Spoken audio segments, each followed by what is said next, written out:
06, hah, kau boleh mengejek dan memaki sesukamu. Kemudian pergilah agar aku dapat mengasuh benar-benar, katanya. Hai, gadis itu menahan ketawanya, menutupi mulutnya yang kecil. Kiranya engkau sama bodohnya dengan para penjaga itu. Percaya saja apa yang kukatakan di luar tadi. Xin Liong bangkit berdiri dan menghampiri jendela kamar tahanan. Mereka saling berhadapan dan saling pandang melalui ruji-ruji jendela. Apa yang kau maksudkan, Nona? Mulut yang tersenyum itu kini cemberut dan terdengar suaranya manja.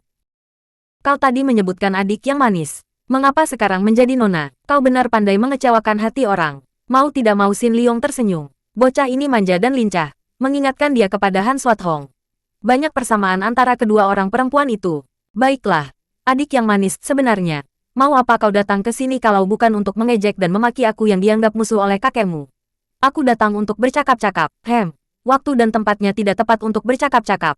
Aku adalah seorang tahanan dan engkau adalah cucu Tocu di sini. Tempat ini di kamar tahanan yang kotor dan sempit dan sekarang sudah lewat tengah malam.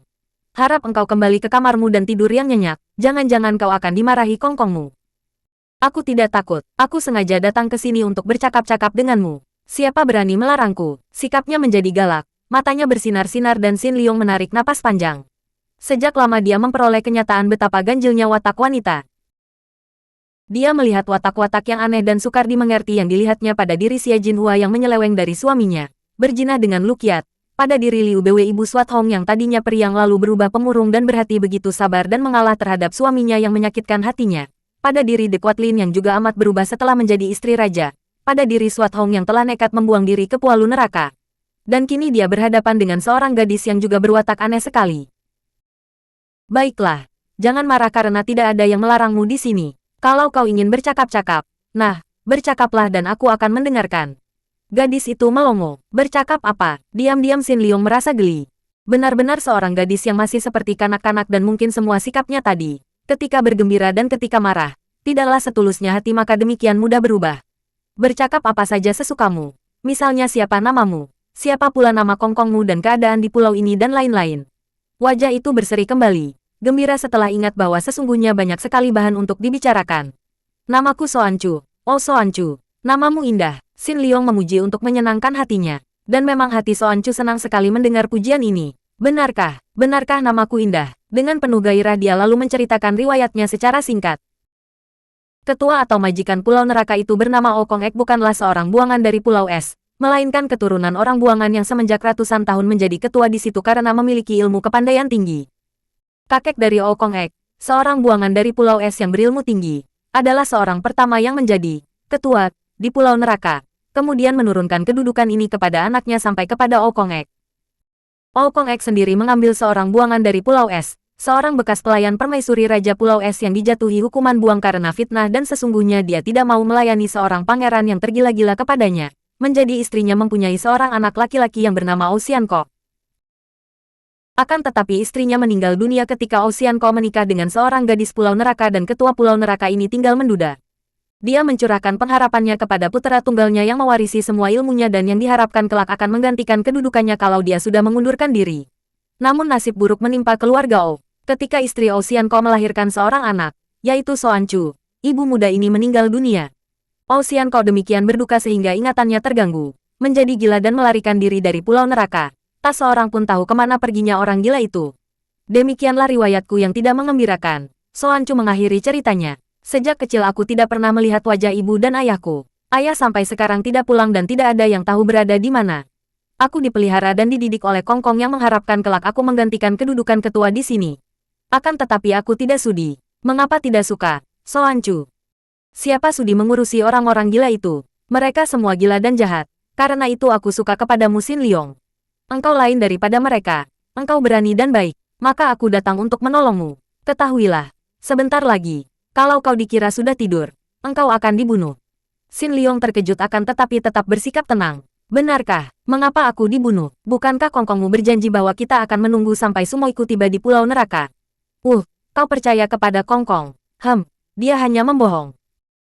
Ah, mengapa begitu? Sebagai seorang ketua tidak sepatutnya kalau dia menipu. Membohong dan menipu merupakan perbuatan yang menguntungkan dan bahkan dianggap baik dan layak di sini. Itu adalah tanda dari kecerdikan seseorang. Pantas kau tadi pun membohongi penjaga. Xin Liong mencela. Memang, kalau tidak membohong, mana bisa masuk dengan mudah. Dan kau tentu akan celaka kalau kau tidak membohong. Alasan dicari-cari dan ngawur. Jadi mereka hendak membunuhku. Mudah saja. Apa dikira aku begitu mudah dibunuh? Kau tidak tahu kecerdikan Kongkong, Xin Liong. Kalau digunakan kekerasan, agaknya kau akan melawan dan sudah melihat kau tadi sudah lihai. Akan tetapi, mereka akan mengerahkan binatang-binatang berbisa untuk mengeroyokmu dan membunuhmu di kamar sempit ini. Kalau segala macam ular, kalajengking, kelabang, lebah dan lain binatang berbisa itu datang memenuhi tempat ini dan mengeroyokmu, apa yang akan dapat kau lakukan untuk menyelamatkan diri? Aku akan berusaha membela diri. Kalau aku gagal, aku akan mati dan habis perkara. Tidak ada hal yang menggelisahkan hatiku. Kau sombong, kau tidak minta tolong kepadaku. Andai kata aku minta tolong juga, kalau kau tidak mau menolong, apa artinya? Tanpa ku minta sekalipun, kalau kau mau menolong, bagaimana caranya? Sudahlah, kau hanya akan menyusahkan dirimu sendiri saja, Soan Chu. Betapapun juga. Terima kasih atas kedatanganmu dan kebaikan hatimu. Kau seorang dara yang cantik dan baik budi. Sayang kau berada di antara orang-orang liar itu. Pergilah. Jangan sampai kakekmu melihat engkau berada di sini. Soan Chu mengeluarkan sebuah bungkusan. Inilah yang akan menyelamatkanmu. Kau pergunakan obat bubuk ini untuk menggosok semua kulit tubuhmu yang tampak, dan sebarkan sebagian di sekelilingmu. Tidak akan ada seekor pun binatang berbisa yang berani datang mendekat, apalagi menggigitmu. Nah, sebetulnya kedatanganku hanya untuk menyerahkan ini. Akan tetapi kita terlanjur ngobrol panjang lebar. Selamat tinggal, Xin Liong. Xin Liong menerima bungkusan itu, mengulurkan tangan dari antara ruji jendela dan memegang lengan darah itu. Nanti dulu, Soan Chu. Ada apa lagi? Gadis itu membalikkan tubuh dan mereka saling berpegangan tangan. Hal ini dilakukan oleh Xin Liong karena dia merasa terharu juga oleh pertolongan yang sama sekali tidak disangka-sangka itu. Soan Chu, tahukah engkau apa yang akan terjadi padamu kalau sampai Kongkongmu mengetahui akan perbuatanmu ini? Menolong membunuhku, engkau, paling-paling dia akan, begitu ringan kau memandang akibat itu.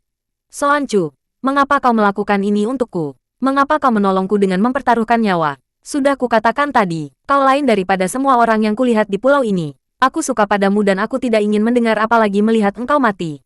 Sudahlah, hati-hati. Menjaga dirimu, Xin Liong. Gadis itu meloncat dan berlari keluar. Xin Liong berdiri temenung sejenak, kemudian kembali ke tengah kamar tahanan dan duduk bersila menenangkan hatinya. Andai kata tidak ada Soan Chu yang datang memberikan obat penawar dan pengusir binatang berbisa, dia pun tidak akan gentar dan belum tentu dia akan celaka oleh binatang-binatang itu. Sungguh pun dia sendiri belum mau membayangkan apa yang akan dilakukannya kalau serangan itu tiba. Apalagi sekarang ada obat bubuk itu. Dia teringat betapa penghuni pulau neraka dapat menjelajahi hutan yang penuh binatang berbisa dengan enaknya karena tubuh mereka sudah memakai obat penawar. Agaknya inilah obat penawar itu. Dia membuka bungkusan dan melihat obat bubuk berwarna kuning muda yang tidak akan kentara kalau dioleskan di kulit tubuhnya. Xin Liong bersila dan mengatur pernapasan, melakukan siulian samadhi lagi. Pendengarannya menjadi amat terang dan tajam sehingga dia dapat menangkap suara mendesis dan suara yang dikenalnya sebagai suara lebah yang datang dari jauh. Makin lama makin mendekat itu. Tahulah dia bahwa apa yang diceritakan oleh Soan Chu memang tidak bohong. Sekali ini agaknya anak itu tidak membohong. Maka dia lalu membuka bungkusan, menggosok kulit tubuhnya yang tidak tertutup pakaian dengan obat itu. Mukanya sampai ke leher, tangan dan kakinya, digosoknya sampai rata. Kemudian sambil membawa bungkusan yang terisi sisa obat itu, dia menanti. Tak lama kemudian, suara itu menjadi makin dekat dan tiba-tiba saja muncullah mereka. Diam-diam Xin Liong bergidik juga. Tentu dia akan melompat kalau saja dia tidak mempunyai obat penolak itu. Dari bawah pintu, puluhan ekor ular kecil dan kelabang besar, kalajengking yang besarnya sebesar ibu jari, merayap dengan cepat memasuki kamar, berlomba dengan lebah-lebah putih yang beterbangan masuk melalui jendela. Xin Liong cepat menyebarkan bubuk obat ke sekeliling di atas lantai, dan menaburkan sebagian ke atas, ke arah lebah-lebah yang berterbangan. Dia tersenyum kagum melihat akibatnya.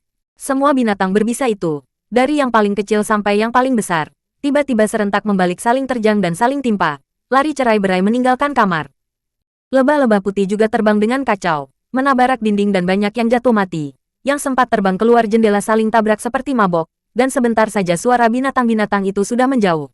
Akan tetapi mendadak Xin Liong meloncat berdiri ketika mendengar suara lain yang membuat jantungnya berdebar. Suara seorang wanita memaki-maki. Iblis kalian semua, manusia-manusia gila, kalau tidak dapat membasmi kalian, jangan sebut aku Han Swat Hong. Xin Liong meloncat ke arah jendela, kedua tangannya bergerak dan terdengar suara keras ketika ruji-ruji jendela jebol semua. Dia meloncat dan keluar dari kamarnya, terus berlari keluar melalui lorong. Setibanya di luar, Tampaklah olehnya Swat Hong berdiri tegak dengan kedua tangan bertolak pinggang. Dua orang anggota Pulau Neraka roboh dan mengadu-adu di bawah sedangkan belasan orang lain mengurung gadis itu. Xin Liong menggeleng-geleng kepala. Sumoinya memang galak dan pemberani. Bukan main gagahnya. Dikurung oleh orang-orang Pulau Neraka itu masih enak-enak saja. Bahkan tidak mencabut pedang. Padahal semua yang mengurungnya memegang senjata. Hei, mundur kalian. Jangan ganggu dia. Xin Liong sudah meloncat ke depan. Kau yang mundur, mengapa ikut-ikut keluar? Swat Hong membentak dan memandang Xin Liong dengan mata mendelik. Sumoi, aku hanya ingin menolongmu. Siapa membutuhkan pertolonganmu? Kembalilah ke kamar tahananmu itu dengan. Akan tetapi Swat Hong tak dapat melanjutkan kata-katanya karena kini orang-orang Pulau Neraka telah mengeroyoknya. Siwut, tubuh Swat Hong sudah menyambar ke sana-sini. Selain mengelak dari serbuan banyak senjata itu, juga untuk mengirim serangan-serangan balasan dengan tangan dan kakinya yang bergerak cepat sekali. Bukan main hebatnya Swat Hong yang bergerak cepat dan yang didorong oleh perasaan marah itu. Dia memang marah, bukan marah kepada orang-orang Pulau Neraka, melainkan marah kepada Xin Liong. Kiranya tanpa diketahui oleh Xin Liong sendiri, sudah sejak tadi Swat Hong tiba di tempat itu, menggunakan kepandaiannya menyelundup sehingga tidak diketahui para penjaga dan dia telah dapat mendengarkan percakapan antara Suhennya dan Soan Chu. Hatinya menjadi panas. Dia sendiri tidak tahu akan hal ini. Tidak sadar mengapa dia menjadi tidak senang mendengar betapa Suhennya bercakap-cakap dengan ramah bersama seorang gadis. Karena itu, niatnya untuk menolong Suhennya menjadi buyar dan dia hanya menonton saja ketika Suhennya diserbu binatang berbisa dan dapat menolong diri dengan obat penolak yang diberikan oleh Soan Chu. Ketika Swat Hong yang marah menyaksikan ibunya dijatuhi hukuman buang melarikan diri dari Pulau Es, Dara ini segera berlayar menggunakan sebuah perahu Pulau Es. Tujuannya memang hendak membuang diri ke Pulau Neraka menggantikan ibunya, dan terutama hal ini dilakukannya sebagai protes kepada ayahnya. Akan tetapi karena dia belum pernah pergi ke pulau tempat buangan itu, dan pula karena sudah jauh meninggalkan Pulau Es, dia mulai merasa gelisah dan ngeri memikirkan keadaan Pulau Neraka yang kabarnya amat berbahaya itu. Maka dia tersesat jalan, mendarat di pulau-pulau kosong sekitar Pulau Neraka. Akhirnya dia melihat dari jauh perahu Xin Liong meluncur di antara gumpalan-gumpalan es yang menggunung. Dia merasa heran sekali melihat Suhennya dan merasa khawatir kalau Suhennya itu mengejarnya atas suruhan raja untuk memaksanya kembali ke Pulau Es. Maka diam-diam ia lalu mengikuti dari jauh sampai akhirnya dia melihat Suhennya mendarat di Pulau Neraka. Dengan menggunakan kepandaiannya, Swat Hong berhasil pula mendarat di Pulau Neraka. Dia tidak khawatir akan serangan binatang-binatang berbisa, karena sebelum berangkat Swat Hong membawa batu mustika hijau yang dia dapat dahulu dari ayahnya. Di bagian tertentu di dasar laut dekat Pulau Es terdapat batu mustika hijau ini yang amat sukar didapat dan hanya beberapa orang penghuni Pulau Es saja yang berhasil mendapatkannya. Batu mustika hijau ini mengandung khasiat yang mujizat terhadap ular berbisa dan semua binatang berbisa, selalu ditakuti binatang-binatang itu, juga dapat dipergunakan untuk mengobati luka terkena gigitan binatang berbisa.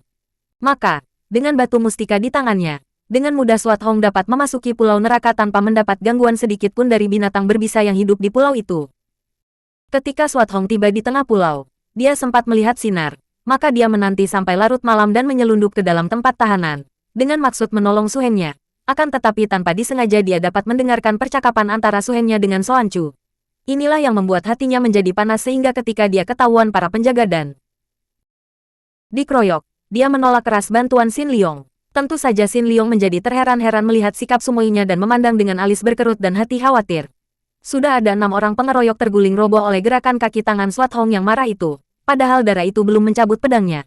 Dapat dibayangkan betapa akan hebatnya kalau Dara itu sudah menggunakan senjata. Sumoi, tahan, dia meloncat maju. Sing, mundur kau. Xin Liong terkejut melihat Sumoinya mencabut pedang. Dan pada saat itu, terdengar bentakan keras. Siapakah gadis cilik itu berani mengacau di sini? Ah, Kwa Xin Liong, engkau berani lolos dari tempat tahanan. Yang datang adalah Okong Ek, ketua Pulau Neraka. Tentu saja ketua ini tidak mengenal Swat Hong. Sebaliknya, Dara itu pun tidak mengenal kakek berkepala besar ini. Maka dia memandang rendah dan membentak. Siapa kau? Kalau sudah bosan hidup, majulah. Dara itu dengan gerakan gagah melintangkan pedangnya di depan dada. Xin Liong cepat melangkah maju. Dia tahu betapa lihainya kakek ini. Maka untuk mencegah pertempuran, dia cepat berkata, Tochu, jangan salah sangka. Dia adalah Sumoiku. Dia adalah Puteri Suhu, raja dari Pulau Es. Semua orang terkejut mendengar ini dan para pengurung melangkah mundur dengan mata terbelalak. Betapapun juga, nama Raja Pulau Es masih merupakan nama ampuh dan selain dibenci, juga amat ditakuti oleh mereka. Tentu saja sebagai puteri Raja Pulau Es, Dara itu merupakan musuh yang dibenci dan juga ditakuti. Pantas saja Dara itu demikian lihai, pikir mereka. Hati mereka gentar. Tidak demikian dengan Okong Ek. Dia memandang Swat Hong dan tertawa bergelak. Hahaha, jadi dia inikah puteri Raja Pulau Es? Puteri Han Tiong, bagus, hayo tangkap dia hidup-hidup. Perintahnya kepada para pembantunya yang segera melompat ke depan. Tahan dulu, Xin Liong sudah mengangkat tangan kanannya ke atas. Semua orang, termasuk Okong Ek sendiri, memandang pemuda ini. Betapapun juga mereka maklum bahwa pemuda ini lihai sekali. Buktinya penyerbuan binatang-binatang berbisa untuk membunuhnya di dalam kamar tahanan telah gagal. Bahkan binatang-binatang itu lari cerai-berai dan kini pemuda itu sudah lolos dari dalam penjara. Oh Tochu, seperti sudah kuceritakan kepadamu, biarpun Sumoy adalah puteri Raja Han Tiong, akan tetapi ia menentang ayahnya dan mewakili ibunya dihukum ke Pulau Neraka. Dia tidak memusuhi Pulau Neraka. Hahaha, apapun yang kau katakan, dia tetap adalah puteri Han Tiong, musuh besar kami. Mana kami dapat percaya kepada kalian, puteri dan murid Han Tiong? Tangkap mereka. Nanti dulu, Tochu, mengapa engkau melanggar janji? Aku sudah mengatakan bahwa kedatanganku ke pulau ini hanya untuk mencari Sumoy dan ternyata sekarang Sumoy telah tiba di sini. Maka harap Tochu bersikap bijaksana dan membiarkan kami pergi dari tempat ini. Hai, kakek berkepala besar yang tolol. Kau mudah saja dibohongi Su Heng. Kami memang datang untuk membasmi iblis-iblis di Pulau Neraka. Nah, kau mau apa? Sumoy, Xin Liong membentak kaget dan cepat berkata kepada ketua Pulau Neraka. Tochu, jangan dengarkan dia. Agaknya dia telah mengalami tekanan batin yang hebat sehingga mengeluarkan kata-kata kacau balau tidak karuan.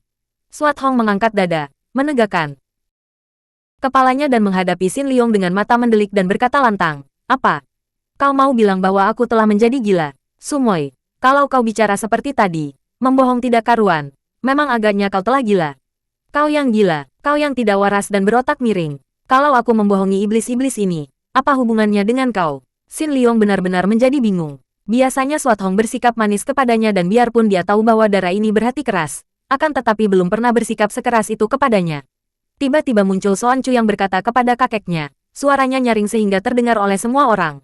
Kong Kong, apa yang dikatakan Xin Liong memang benar. Dia beriktikat baik terhadap kita. Kong Kong, malam tadi aku datang kepadanya untuk mengejeknya, akan tetapi dia sebaliknya malah menunjukkan bahaya maut yang mengancam diriku. Kakek itu terkejut. Bahaya maut, apa maksudmu? Xin Liong ternyata memiliki ilmu pengobatan yang lihai sekali. Begitu melihat aku, dia mengatakan bahwa aku terserang hawa beracun dari sebelah dalam dan jika tidak diobati dengan tepat, dalam waktu kurang dari setahun aku tentu akan mati. Hah, kakek itu dan semua pembantunya terbelalak kaget memandang darah itu yang bersikap sungguh-sungguh. Dan dia memang benar. Dia mengatakan bahwa setiap tengah malam aku tentu merasa pening dan di bagian punggung seperti ditusuk-tusuk jarum. Kalau pagi kedua kaki pegal-pegal dan sehabis makan tentu merasa mual hendak muntah. Semua yang dikatakannya itu ternyata tepat sekali. Kong Kong, berubah wajah kakek itu. Soan Chu adalah seorang yang amat disayangnya. Bahkan disayang oleh pembantunya karena darah inilah yang akan mewarisi seluruh ilmu kepandaiannya dan yang akan menggantikannya menjadi ketua Pulau Neraka. Tentu saja mendengar bahwa usia Soan Chu hanya tinggal setahun. Dia terkejut bukan main dan cepat memandang kepada Xin Liong. Xin Liong sendiri bengong dan terheran-heran. Akan tetapi ketika dia memandang Soan Chu ketika kakek itu membalik dan menghadapinya, dia melihat darah itu secara lucu telah mengejapkan mata kirinya. Maka mengertilah dia bahwa darah itu kembali membohong. Membohong dengan cerdik bukan main dalam usahanya untuk menolongnya. Koa Xin Liong, benarkah cucuku diancam hawa beracun? Benarkah? Melihat sikap Xin Liong meragu, agaknya sukar bagi pemuda itu untuk membohong maka Soan Chu cepat berkata lagi. Kong Kong, dia mengatakan bahwa dia dapat memberikan obatnya. Akan tetapi dia hanya mau memberi obat kalau dia dan Sumoynya dibebaskan dari sini. Terserah kepada Kong Kong berat aku atau berat mereka itu. Swat Hong sudah hampir membuka mulutnya memaki darah itu yang dia tahu telah membohong. Dia sendiri mendengar percakapan mereka dan darah itu sama sekali tidak sakit. Bahkan telah memberi obat penolak binatang beracun kepada Xin Liong. Dan menyatakan betapa darah tak tahu malu itu amat suka dan kagum kepada Xin Liong. Maka datang menolongnya. Sekarang darah itu mengatakan hal yang bukan-bukan. Akan tetapi, ketika mendengar ucapan terakhir dari Soan Chu, tahulah dia bahwa darah itu kini membohong untuk menolong Xin Liong dan dia terbebas dari Pulau Neraka. Kenyataan ini membuat dia bungkam kembali. Betapa baiknya darah itu dan betapa akan buruknya dia kalau dia membongkar rahasia gadis itu. Tentu Xin Liong akan makin kagum kepada Soan Chu dan makin benci kepadanya. Pikiran inilah yang membuat dia membungkam dan tidak melanjutkan niatnya untuk membantah Soan Chu. Hati kakek itu makin bingung. Lenyaplah semua nafsunya untuk menawan Xin Liong dan Swat Hong. Dia memandang Xin Liong dan bertanya, orang muda, benarkah engkau dapat menyelamatkan cucuku? Kini Xin Liong yang menjadi bingung. Pemuda ini sama sekali tidak pernah membohong dan hatinya tidak akan dapat membohong. Namun dia tahu bahwa kalau dia menyangkal kata-kata Soan Chu, sama saja mencelakakan gadis yang berniat baik kepadanya itu. Maka dia lalu menjawab dengan suara ragu-ragu dan perlahan. Aku dapat memberi obat pembersih darah dan penguat tulang kepadanya, Tochu. Dan kau menjamin bahwa cucuku tentu akan sembuh dan terhindar dari ancaman maut hawa beracun di tubuhnya itu. Kakek itu mendesak, Kongkong mengapa tidak percaya kepadanya. Lekas minta obatnya dan engkau yang harus menjamin bahwa dia dan semuanya tidak akan diganggu, kata Soancu. Kakek berkepala besar itu meraba-raba jenggotnya. Harus ada buktinya dulu.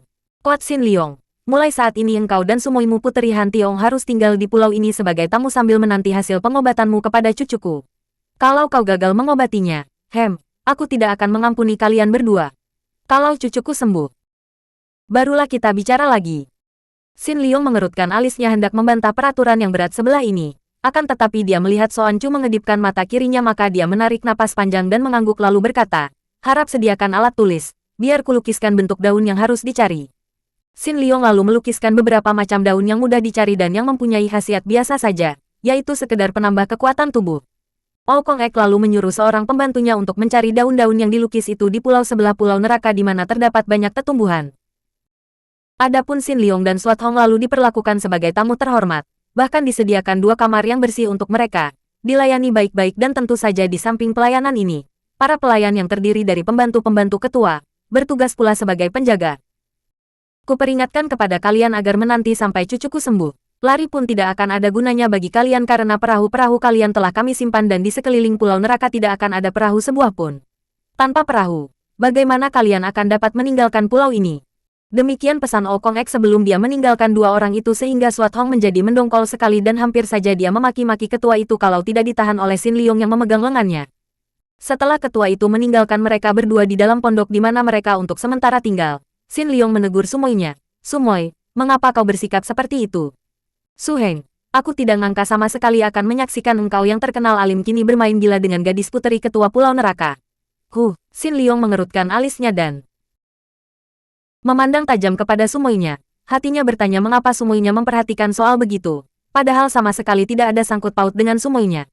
Sumoy, engkau tahu betul bahwa Nona Osoancu melakukan hal itu demi menolong kita. Siapakah yang main-main dengan dia? Apa kau kira aku tidak tahu betapa dia suka kepadamu dan sengaja mendatangi kamar tahananmu untuk merayumu? Sumoy, jadi sudah selama ini kau berada di sini, dan aku diam saja. Sumoy, mengapa kau menyangka yang bukan-bukan? Kalau kau sudah tahu akan kunjungannya itu, tentu kau tahu juga bahwa dia datang untuk memberi obat penolak binatang-binatang berbisa. Sumoy, kita semestinya berterima kasih kepadanya. Dia bermaksud baik bahkan tidak segan-segan membohong kepada Kongkongnya demi keselamatan kita. Ya, memang dia baik sekali dan cantik sekali. Siapa yang tidak tahu? Sumoy, harap jangan marah. Dia adalah seorang gadis yang bernasib buruk sekali. Ibunya meninggal ketika melahirkan dia. Ayahnya pergi entah kemana dan sampai kini belum kembali. Memang, dia seorang gadis bernasib buruk yang patut dikasihani. Tidak seperti aku, dan Swat Hong lalu menelungkupkan muka di atas meja dan menangis. Xin Liong terkejut. Beberapa kali hendak memegang lengan Sumoinya akan tetapi ditahannya tangannya. Sumoy, engkau pun bernasib buruk, dan aku merasa kasihan sekali kepadamu. Karena aku merasa kasihan aku menyusulmu. Sumoy, diamlah jangan menangis. Apakah Sumoy telah bertemu dengan ibumu? Swat Hong seketika berhenti menangis, mengangkat mukanya yang basah air mata dan memandang kepada Xin Liong. Pemuda itu merasa kasihan sekali, lalu mengeluarkan sapu tangannya dan menghapus air mata yang membasahi muka gadis itu. Su Heng, apa maksudmu? Apa yang terjadi dengan dia? Bukankah ibu berada di Pulau Es dan aku sudah mewakilinya? Mendengar tentang ibunya, seketika lupalah Swat Hong akan kemarahan dan kedukaan hatinya sendiri. Ibumu juga telah pergi meninggalkan Pulau Es. Dengan singkat Xin Liong lalu menceritakan apa yang terjadi setelah gadis itu lari pergi dari Pulau Es. Betapa ibunya juga pergi, tidak mau disuruh tinggal di Pulau Es setelah puterinya membuang diri ke Pulau Neraka. Aku tadinya mengharapkan engkau dapat bertemu dengan ibu maka aku tidak melihatmu di sini, Sumoy. Jadi engkau belum bertemu dengan ibumu. Gadis itu mengerutkan alisnya dan menggeleng kepala. Kelihatan muram wajahnya mendengar akan kepergian ibunya. Kalau begitu kemanakah perginya ibumu? Xin Liong termenung dan diam-diam dia pun merasa prihatin sekali akan nasib wanita itu. Tiba-tiba Swat Hong berdiri dan mengepal tinju. Mukanya agak pucat ketika dia berkata, aku mau pergi dari sini sekarang juga. Aku harus mencari ibu sampai ketemu, dan aku tidak akan kembali ke Pulau Es. Aku tidak akan sudi menggantikan ibu di Pulau Neraka ini pula. Bukankah ibu sudah meninggalkan Pulau Es sehingga percuma saja aku mewakilinya? Nanti dulu, Sumoy, kau tidak bisa pergi begitu saja. tentu mereka akan menghalangimu. Aku tidak takut, yang menghalangi aku akan kubunuh. Sabarlah, Sumoy, perlu apa kita mencari permusuhan dengan mereka yang berjumlah banyak? Bukan soal takut atau tidak takut, akan tetapi mereka adalah manusia-manusia yang bernasib buruk sekali, dipaksa tinggal di tempat seperti neraka ini. Bahkan mereka boleh dibilang senasib dengan ibumu dan denganmu sendiri. Selain itu, kemanakah kita harus mencari ibumu? Kalau kita berbaik dengan mereka, bukankah kemudian mereka dapat membantu kita mencari? Dengan tenaga banyak orang kukira akan lebih mudah mencari ibumu yang tidak jelas kemana perginya itu. Swat Hong dapat dibujuk dan akhirnya dia duduk di atas bangku sambil mengerutkan alisnya dengan wajah muram. Betapapun juga, setelah dia sadar bahwa cemburunya terhadap Suhengnya dan Soan Chu tidak berdasar, kini terasalah olehnya betapa hatinya sesungguhnya merasa lega dan senang karena dapat bertemu dan berkumpul dengan Suhengnya, apalagi di tempat yang berbahaya ini. Beberapa hari telah lewat dan Soan Chu setiap hari minum obat yang terbuat dari daun-daun seperti yang dilukiskan oleh Xin Liong. Setiap hari kakeknya bertanya dan dia menjawab bahwa penyakitnya yang dideritanya, rasa nyeri seperti yang dinyatakan Xin Liong itu berangsur-angsur sembuh. Girang bukan main hati kakek itu, akan tetapi hati Swat Hong yang mendongkol melihat betapa Soan Chu seolah-olah mengulur waktu penyembuhannya. Pada hari ke-7, Wau Kong Ek dan Soan Chu mendatangi pondok tempat tinggal Xin Liong dan Swat Hong. Dua orang muda dari Pulau Es ini memang sudah menunggu di depan pondok dengan hati tidak sabar, menanti berita kesembuhan total Soan Chu. Maka mereka menyambut ketua Pulau Neraka dan cucunya itu dengan penuh harapan itu, melihat betapa wajah kedua orang pendatang itu berseri. Setelah tiba di depan mereka, Soan Chu segera berkata, Xin Liong, kakek merasa berterima kasih sekali kepadamu dan menyetujui kau melanjutkan pengobatan dengan menggunakan Xin Kang. Apa? Akan tetapi kata-kata Xin Liong yang bingung dan tidak mengerti itu segera diputus oleh Soan Chu. Bukankah dulu kau katakan setelah beberapa hari minum obat penawar racun, kau akan melenyapkan sama sekali hawa beracun itu dengan menggunakan Xin Kang menyedot keluar hawa itu dari punggungku? Wau Kong Ek tertawa, orang muda si Kua, kalau bukan engkau yang sudah kupercaya penuh, tentu aku tidak mengizinkan pengobatan ini. Akan tetapi aku sudah percaya kepadamu, maka silahkan. Mudah-mudahan saja dalam waktu singkat cucuku akan sembuh sama sekali. Setelah berkata demikian, kakek itu membungkuk ke arah Xin Liong dan Swat Hong, lalu meninggalkan cucunya. Soan Chu, apa maksudmu? Xin Liong segera berbisik menegur. Tentu ingin berduaan denganmu di dalam kamar. Apalagi? Swat Hong mengejek. Harap kalian jangan ribut-ribut, bisik Soan Chu. Mari kita masuk ke kamar dan bicara. Dia menggandeng tangan Xin Liong dan diajaknya masuk. Melihat Swat Hong cemberut, Xin Liong berkata, Sumoy, marilah. Aku tidak sudi mengganggu kalian. Ai Enci Hong, mengapa begitu? Yang hendak kubicarakan adalah kepentingan kalian berdua. Marilah. Soan Chu berkata dan agaknya memang darah Pulau Neraka ini tidak pernah mengerti apa yang diejekan oleh Swat Hong. Agaknya cara hidup di Pulau Neraka membuat dia kurang mengerti akan tata susila sehingga tak pernah merasa melanggar sesuatu biarpun dia memasuki kamar berdua dengan seorang pemuda. Sambil bersungut-sungut menyembunyikan rasa malunya bahwa dia telah menduga yang bukan-bukan, Swat Hong ikut masuk. Aku memang berpura-pura, mengulur panjang waktu penyembuhan. Semua ini karena aku mendengar bahwa Kong Kong dan para pembantunya tidak membebaskan kalian setelah aku sembuh. Keparat, Kong Kongmu memang bukan manusia baik-baik, pantas menjadi ketua di Pulau Neraka. Aku akan menemuinya. Sumoy, bersabarlah, dan mari kita dengar kata-kata Soan Chu. Dengan muka muram Swat Hong duduk lagi dan memandang wajah Soan Chu. Wajah yang manis sekali, pikirnya, manis dan polos. Pantaslah kalau andai kata Xin Liong jatuh cinta kepada gadis ini, pikirnya lagi dan hatinya merasa berdebar penuh khawatir. Kong Kong telah berjaga-jaga dan mempersiapkan anak buahnya, menjaga kalau-kalau kalian melarikan diri. Berbahaya sekali, abis bagaimana baiknya, Soan Chu, ada jalan, kata Dara yang lincah dan cerdik itu. Menurut pendengaranku ketika Kong Kong merundingkan di kamar rahasia bersama para pembantunya yang paling dipercaya, Kong Kong tidak berniat buruk kepada kalian. Setelah kau dapat menyembuhkan aku, maka Kong Kong membutuhkan engkau sebagai ahli pengobatan di pulau ini. Dia hendak menahanmu agar kau dapat mengobati setiap penghuni yang terserang penyakit. Adapun Enci Hong ditahan di sini sebagai sandera, untuk menahan kekuasaan Pulau Es. Keparat, jangan marah. Enci Hong, kurasa kita harus menghadapi Kong Kong yang berwatak kasar dengan sikap dan akal halus. Kalau aku sudah sembuh, yaitu kalau kunyatakan bahwa aku sudah sembuh sama sekali, sedikit banyak Kong Kong tentu akan berterima kasih. Kemudian Liong Ko, Xin Liong mengajarkan Kong Kong mengenal daun obat-obatan dengan janji akan membebaskan kalian. Kurasa Kong Kong akan mau menerimanya karena sebenarnya yang dibutuhkan adalah pengetahuan tentang ilmu pengobatan itu. Dengan demikian, kalau kalian meninggalkan pulau ini, kalian akan dianggap sebagai sahabat dan penolong. Bagaimana? Kurasa baik juga akal ini, kata Xin Liong. Terserahlah, akan tetapi jangan ada akal bulus di balik semua ini. Suat Hong mengancam. Soan Chu menarik napas panjang. Enci Hong, harap jangan mencurigai aku. Aku sudah menyesal sekali menjadi seorang yang terlahir di tempat ini. Dan aku ingin melanjutkan cita-cita ayah bundaku yang kabarnya dahulu juga selalu berusaha agar penghuni Pulau Neraka tidak menjadi orang liar yang tidak mengenal peri kemanusiaan. Setelah berkata demikian, Soan Chu pergi meninggalkan pondok itu dengan muka tunduk. Seorang anak yang baik, Xin Liong memuji sambil memandang tubuh dara itu yang melangkah pergi meninggalkan pondok. Maksudmu, seorang dara yang cantik dan berbudi. Tanpa menoleh Xin Liong mengangguk. Memang, dia cantik dan berbudi. Sudah kusangka demikian. Xin Liong menoleh kaget dan memandang wajah Sumoinya. Sumoi, apa maksudmu? Suat Hong membuang muka. Tidak apa-apa, begitulah. Lalu dia lari memasuki kamarnya, membanting daun pintu keras-keras. Xin Liong menggeleng kepalanya. Makin tidak mengerti dia akan sikap wanita pada umumnya dan saat itu, sikap Suat Hong khususnya, juga sikap Soan Chu yang amat aneh kalau diingat bahwa dia adalah cucu ketua Pulau Neraka yang berwatak aneh dan kejam. Semua terjadi seperti direncanakan oleh Soan Chu. Setelah dara itu mengaku sembuh sama sekali dan Xin Liong bersama Suat Hong menghadap ketua untuk minta pembebasan, Oh Kong Ek menggeleng kepalanya dan berkata, "Koa Xin Liong, kami berterima kasih sekali atas penyembuhan penyakit cucuku, dan untuk jasamu itu, kami tidak akan mengganggu kalian, bahkan menganggap kalian sebagai orang-orang berjasa. Akan tetapi, terpaksa kami tidak dapat membebaskan kalian karena kami amat membutuhkan engkau sebagai ahli pengobatan di pulau ini. Maka, harap kalian suka mengerti akan kebutuhan kami ini. Tinggallah di sini dan menjadi orang-orang terhormat menjadi pembantuku yang paling baik. Tochu, aku mengerti akan kebutuhan Tochu dan para penghuni Pulau Neraka. Akan tetapi sungguh tidak adil kalau menyuruh kami tinggal di sini selamanya, apalagi amat tidak adil bagi Sumoi. Betapapun juga, karena aku mengerti akan kebutuhan kalian semua, biarlah sekarang diatur begini saja.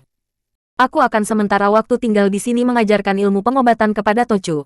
Akan tetapi ku minta agar Sumoi sekarang juga dibebaskan, diberi sebuah perahu agar Sumoi dapat pergi lebih dahulu meninggalkan Pulau Neraka. Adapun aku sendiri, kalau Tochu sudah mengenal semua daun dan bahan pengobatan, baru aku akan pergi dari sini." "Bagaimana?" Ketua Pulau Neraka itu mengerutkan alisnya, lalu melirik ke arah cucunya yang duduk di sebelahnya dan menundukkan kepala saja. Boleh juga Sumoimu pergi. Biarpun dia putri Han Tiong, akan tetapi mengingat akan jasamu, biarlah dia kami bebaskan. Akan tetapi kau, aku sangat mengharapkan agar engkau menjadi keluarga kami, orang muda." Kembali dia mengerling ke arah Soan Chu dan gadis itu makin menundukkan mukanya yang menjadi merah sekali. "Benar sekali, dia amat cocok menjadi jodoh Nona Ok." Beberapa orang membantu berkata sambil tertawa-tawa, sikap mereka bebas terbuka. "Aku tidak mau pergi," tiba-tiba Suat Hong berkata lantang. "Kalau Su Heng tinggal di sini mengajarkan ilmu pengobatan, aku akan tinggal di sini juga sampai pelajaran itu selesai. Dan kalau ada pengantian di sini, kalau Su Heng diambil mantu, aku pun harus menjadi saksinya." Ucapan itu sebetulnya dikeluarkan dengan gejolak kemarahan dan kepanasan hatinya, akan tetapi para pembantu Oh Kong Ek menyambutnya dengan suara ketawa. Tentu saja Xin Liong kaget sekali mendengar ucapan Sumoinya itu. Ada kesempatan yang amat baik terbuka bagi Suat Hong untuk membebaskan diri dari pulau berbahaya itu, dan kesempatan itu dibuang begitu saja oleh Suat Hong. Dia telah mengenal watak Suat Hong. Sekali bilang tidak mau, dipaksa pun sampai mati tidak akan mau tunduk. Maka dia menjadi bingung sekali. "Tochu, karena Sumoi tidak mau pergi sendiri lebih dulu, maka biarlah perjanjian kita diubah. Aku akan memberi pelajaran ilmu pengobatan kepada Tochu. Setelah Tochu mengenal bahan obat untuk melindungi penghuni pulau ini, aku dan Sumoi boleh pergi dengan bebas." Ketua Pulau Neraka itu mengelus-elus dagunya dan alisnya berkerut. Berkali-kali dia melirik ke arah cucunya. Dia adalah seorang yang sudah tua, biarpun tidak pernah terjun ke dunia ramai. Namun dia tahu bahwa cucunya jatuh hati kepada pemuda yang hebat ini. Dan dia tidak melihat seorang pemuda lain di Pulau Neraka yang kiranya patut menjadi suami cucunya. Tentu saja hatinya tidak rela kalau pemuda itu pergi meninggalkan pulau karena dia tahu bahwa hal itu tentu akan mengecewakan hati cucunya. Maka dia hanya menggeleng-geleng kepala, tanpa dapat menjawab. Melihat keraguan ketuanya, seorang kakek berusia 50 tahun lebih melaju-maju. Orang ini kepalanya gundul botak akan tetapi mukanya penuh brewok, tubuhnya kurus kecil dan di lehernya ada seekor ular merah melingkar. Dia adalah pembantu utama dari Oh Kong Ek, seorang yang lihai ilmu kepandaiannya dan bernama Lotong. Berbeda dengan majikan Pulau Neraka itu yang merupakan keturunan orang buangan, maka Lotong sendiri adalah seorang buangan dari Pulau Es. 30 tahun yang lalu dia dibuang dari Pulau Es karena sebagai seorang pemuda dia banyak melakukan kejahatan. Setelah berada di Pulau Neraka dia memperdalam ilmu-ilmunya dan menjadi orang kedua yang terkuat setelah Oh Kong Ek, yaitu sesudah putera Okong Ek yang bernama Ocean Ko, ayah Soancu menjadi gila dan meninggalkan pulau. Maka dia diangkat sebagai pembantu utama oleh Okong Ek. Tuako kakak Lotong berkata dan tidak seperti lain penghuni pulau neraka yang menyebut ketua mereka Tochu, majikan pulau, dia menyebutnya kakak. Mengapa Tuako bingung menghadapi urusan dua orang anak-anak ini? Betapapun juga, mereka berada di pulau ini dan seharusnya mereka tunduk kepada semua perintah Tuako yang menjadi hukum di sini. Kalau mereka hendak mengambil keputusan sendiri, boleh saja akan tetapi mereka harus lebih dulu dapat mengalahkan kita. Okong Ek memandang pembantunya dengan muka berseri, seolah-olah dia terlepas dari keadaan yang ruwet. Kalau begitu, bagaimana baiknya, Loti? Menurut saya, lebih baik diadakan pertandingan antara orang pemuda Sikwa ini dan Tuako.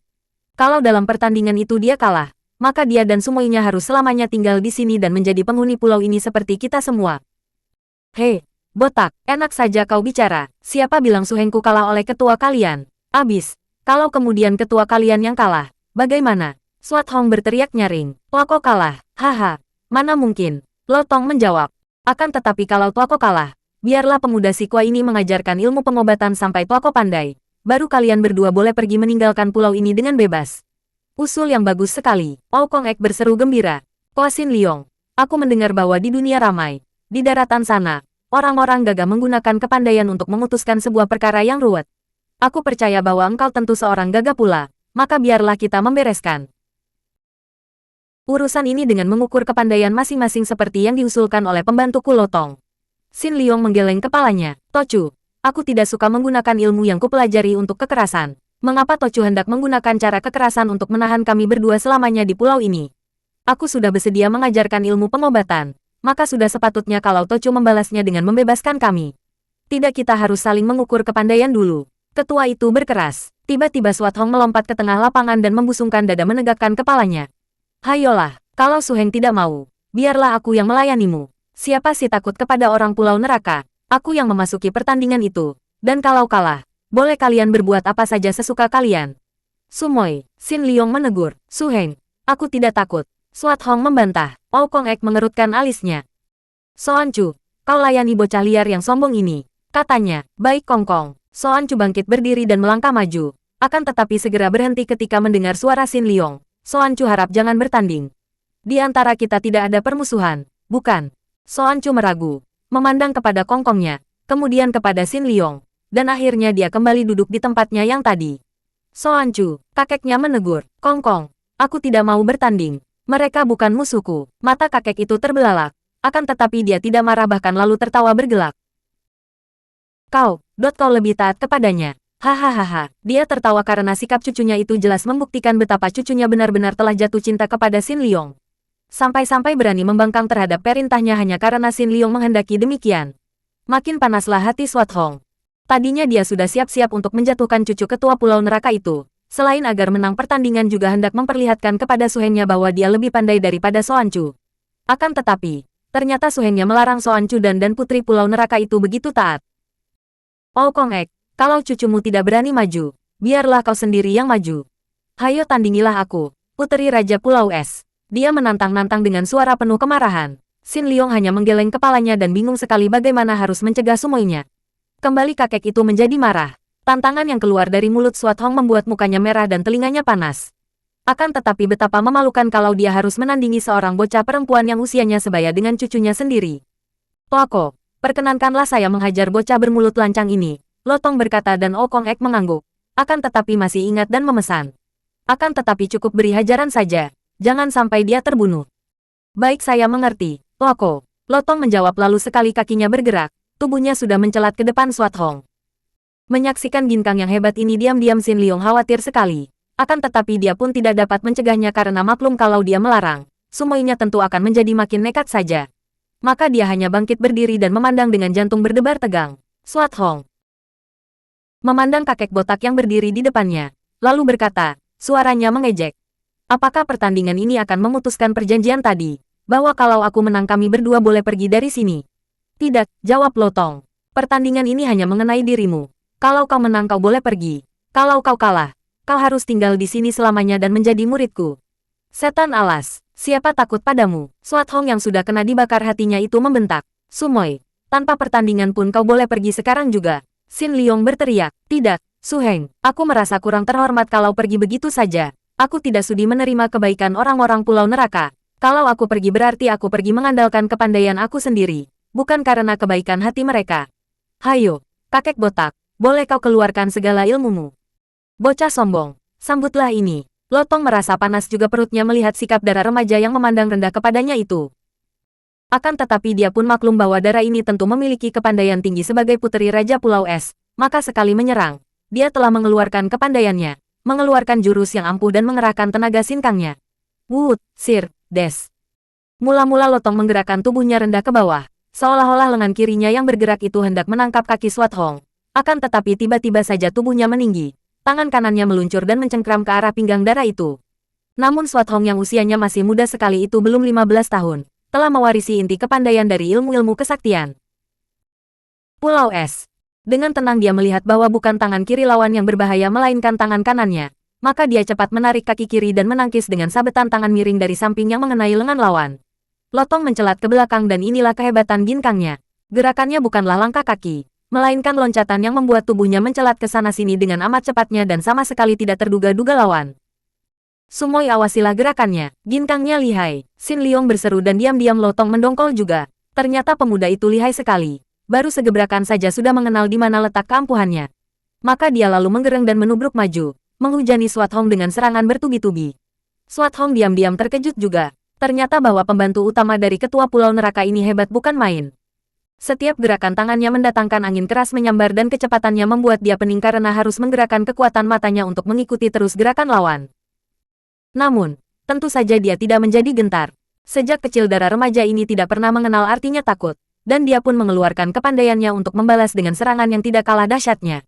Semua mata memandang pertandingan itu dengan penuh perhatian. Diam-diam Soan Chu merasa kagum sekali kepada Swat Hong dan dia harus mengaku dalam hatinya bahwa andai kata tadi dia yang maju, dia akan kalah menghadapi kelihayan Dara Pulau Es itu. Maka dia merasa makin bersyukur kepada Sin Liong yang tadi mencegahnya maju melawan Swat Hong. Apakah pemuda itu sudah tahu bahwa dia akan kalah kalau melawan Swat Hong? Soan Chu melirik ke arah Sin Liong dan melihat betapa wajah pemuda yang tampan itu diliputi kekhawatiran. Maka dia kembali menyaksikan pertandingan yang hebat itu. Tubuh mereka berdua yang bertanding itu sudah tidak dapat kelihatan jelas. Yang tampak hanya dua bayangan berkelebatan ke kanan kiri dengan cepat sekali. Ginkang yang dikuasai oleh Lotong memang hebat sekali. Akan tetapi sekarang dia berhadapan dengan puteri Raja Han Tiong dari Pulau Es. Biarpun masih kalah sedikit namun Swat Hong dapat mengimbangi kecepatan lawan. Bahkan dapat mendesak dengan ilmu silatnya yang luar biasa dan tenaga sinkangnya yang berdasarkan hawa murni dari Imkang yang dingin. Ilmu silat yang dimainkan oleh Swat Hong adalah ilmu silat tangan kosong Jit Kep Jiseng 72 bintang, yang mempunyai 72 jurus-jurus ampuh, jilid